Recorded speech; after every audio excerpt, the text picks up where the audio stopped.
The night always has a way of telling the truth, especially on those quiet evenings when the air hangs heavy with the smell of rain and the world feels like it's pausing just long enough for you to hear your own thoughts again.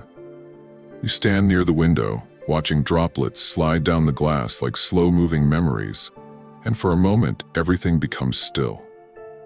The traffic softens, the city withdraws into itself, and you feel as if you're listening to an ancient language whispered only to those who pay attention.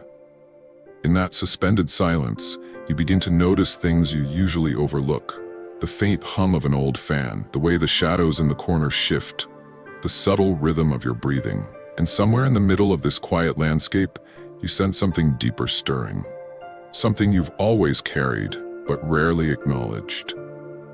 Your own odd little habits, the ones you've always thought were strange, start to feel like small lanterns lighting up familiar corners of your mind.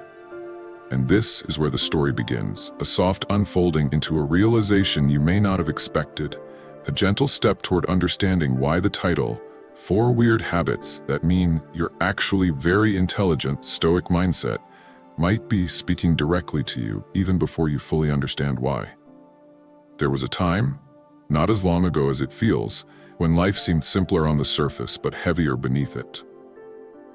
The world moved at a slower pace, one shaped by the rhythm of early mornings, distant radio music drifting through quiet homes, and neighbors who greeted each other without hesitation. The streets were filled with ordinary sounds that somehow felt comforting. The clatter of a bicycle against a garden fence, the laughter of children playing outside until dusk, the rustle of newspapers delivered by hand instead of light-up screens. People lived in smaller spaces, but carried fewer burdens in their minds. And nights were illuminated not by endless notifications but by warm lamps, soft conversations, and the gentle turning of pages. In those days, there was space inside the human heart, space to think, to wander, to simply sit without feeling the constant urge to escape into distraction. And yet, even in that quieter world, there were always individuals who seemed to experience life differently, those who observed more than they spoke, those who paused before answering, those who drifted between moments with a kind of watchful curiosity.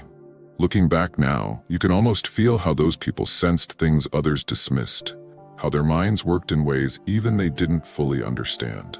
And as the modern world grew louder, faster, more demanding, that kind of quiet intelligence became harder to notice, overshadowed by noise and urgency. But still, somewhere beneath the surface, it remained, waiting for recognition. It is in that shift, from a slower world to this one, that the path gently leads into the heart of this topic. When you begin to explore unusual intelligence, you quickly realize that it never announces itself with grand gestures. It appears instead through tiny, nearly invisible behaviors, moments when your mind wanders into unexpected corners, or when you notice details others simply pass by. And this is where the title's meaning begins to bloom without feeling like a lesson, where the idea of 4 weird habits that mean you're actually very intelligent, Stoic Mindset, becomes a whisper rather than a proclamation. You start to see that intelligence is not always loud or structured. Sometimes it is soft, fluid, wandering through thoughts like a quiet river that never stops finding new paths to carve. It hides in the way you observe conversations without needing to dominate them, or in the way you replay fragments of moments long after they've ended, trying to find meaning in what others would call ordinary.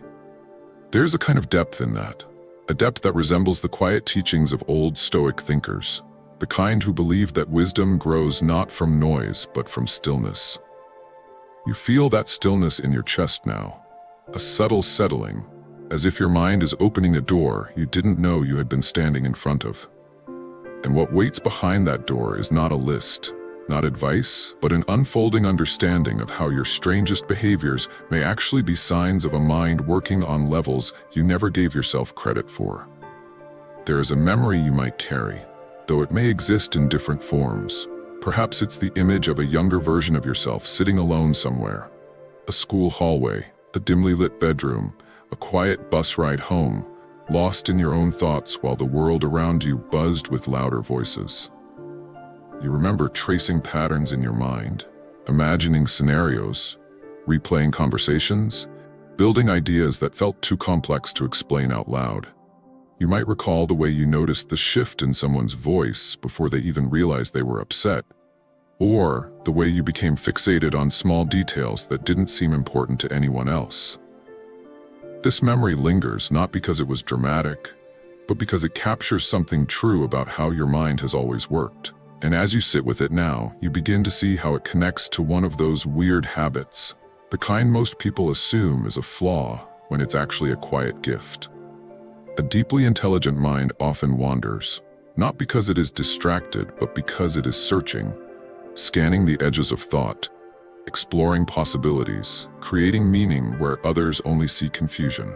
It is like standing in a familiar room and suddenly noticing how the light falls differently on the walls, revealing shapes you've never seen before.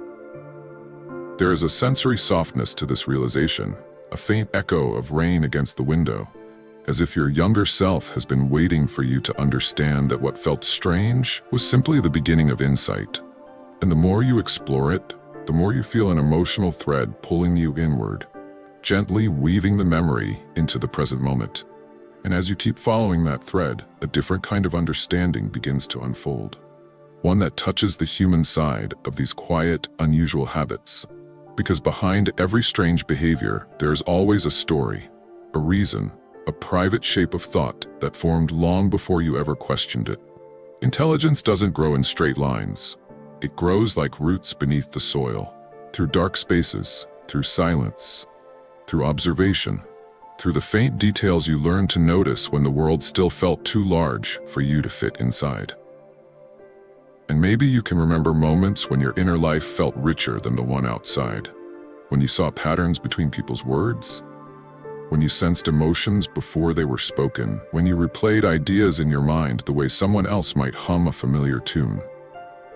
These habits, so often misunderstood, were your earliest expressions of depth.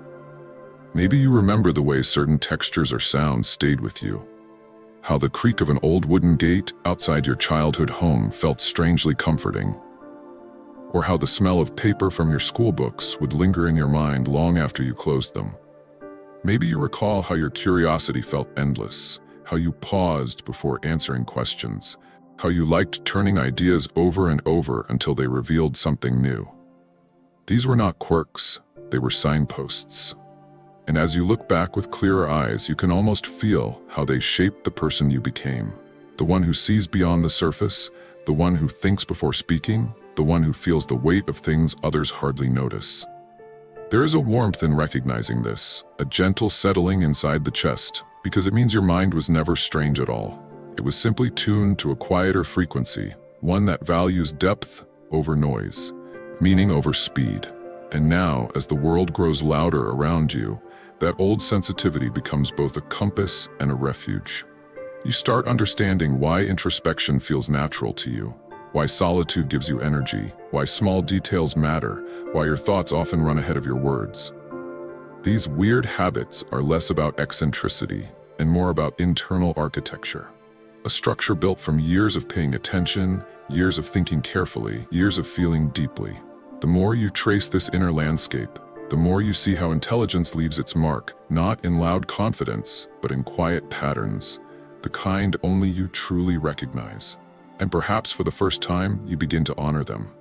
Because when you compare the world of then to the world of now, you start seeing how the contrast reveals even more about these unusual habits. Life today moves with a pace that rarely pauses for breath. It hums with a constant vibration, like a wire pulled too tight. The sounds are sharper, the hours feel shorter, and the spaces between moments have grown thin. There was a time when silence was part of daily life, when footsteps on a pavement could be heard without being drowned under layers of noise, when people sat with their thoughts instead of running from them. Back then, wandering thoughts were expected, not corrected. The pace allowed minds to drift, to reflect, to reshape ideas slowly. Today, the soundscape has changed. Notifications replace knocking doors, fast voices replace slow conversations, glowing screens replace waiting, and attention is pulled outward instead of inward. The habits that once blended into the rhythm of life now stand out sharply. Pausing before answering can seem unusual in a world trained to react instantly. Thinking deeply can look like overthinking. Noticing subtle emotional cues can make you feel out of place in a culture addicted to distraction. Even your tendency to retreat into solitude, once a natural part of existence, now gets labeled as withdrawal. But here's the calm truth that rises softly through the noise. The world's pace does not dictate your mind's value. In fact, your slower observations, your deeper reflections, your unusual ways of making sense of things, they are more necessary now than ever. Where others rush, you observe. Where others consume, you contemplate. Where others echo noise, you hear meaning. This is the contrast that defines you, not in opposition to the modern world, but as a quiet reminder of what still matters beneath the surface. And as you stand in that space between past and present, you begin to see how your intelligence was shaped not only by the world you came from, but also by the world you're learning to navigate now. You realize that your mind adapts without losing itself. A quiet resilience, a kind of inner craftsmanship that grows stronger with each passing year. And so the reflection becomes softer now, the way late evening light softens the edges of a room until everything feels warmer and more forgiving. You begin to gather all the fragile threads of memory, observation, contrast, and understanding, weaving them into a single quiet truth. Your odd habits are not mistakes in your wiring. They are signals. Signals that your mind sees what others overlook, that your curiosity has layers, that your sensitivity carries intelligence rather than fragility.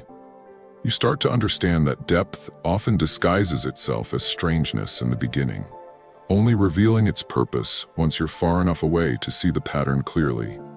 And as you breathe in the stillness of this moment, you picture a simple symbol, a lone lantern glowing on a quiet path at dusk.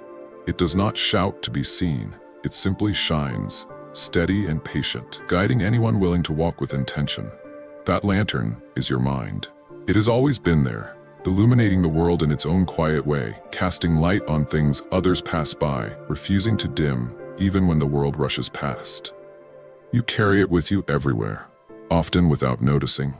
Now, as this reflection draws toward its gentle end, you feel a soft understanding settling into place, not as a dramatic revelation, but as a calm exhale. Your intelligence has never needed validation to exist. It has been speaking through your habits all along, in your pauses, in your observations, in your curiosity, in your depth. And as the final image lingers, a quiet lantern glowing against the slow fading evening, you feel the story closing not with noise, but with a soft fade out, the kind that leaves space for your own thoughts to continue walking long after the last line has settled into silence.